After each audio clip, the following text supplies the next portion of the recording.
ব্যয়টি কেটে নিয়ে যাওয়া হয় ইররেসপেক্টিভ অফ বছরের শেষে সেই কোম্পানিটা প্রফিট করতে পারলো নাকি না পারলো।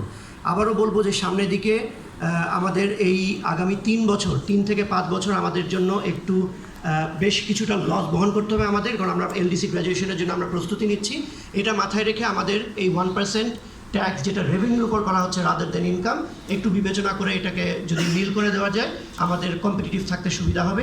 Plus on top of that আমরা বারবার এক্সপোর্ট ডাইভার্সিফিকেশনের কথা বলছি।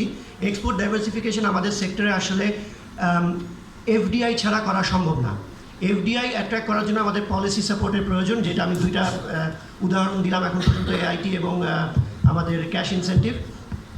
একটা নতুন ইনভেস্টর যখন বাংলাদেশে এসে ইনভেস্ট করে আবারও কিন্তু তার একটা 3 থেকে 5 বছর একটা পিরিয়ড লাগে ব্রেক ইভেনে।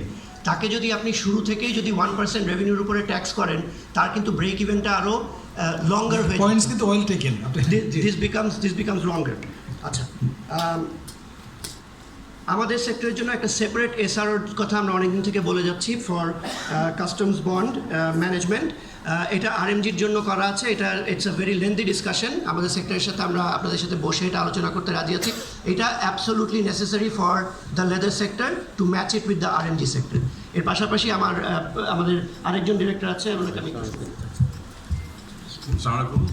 সর্বপ্রথমে মন্ত্রী মহোদয়কে ধন্যবাদ জানাই। আসার সাথে সাথে যে উনি এলডিসি আমাদের গেটের জন্য পোস্টপোন হয় এই জন্য আবেদন করেছিলেন, তা না হয় আজকে আমি এখানে আসার আমার হতো না। আমি আবারও বলে রাখি, আমাদের পার্শ্ববর্তী দেশ ভারতে আমাদের ইনভেস্টর থেকে কী কী ধরনের সুবিধা দিয়ে আসছে। For the sake of discussion before Covid আমি একটা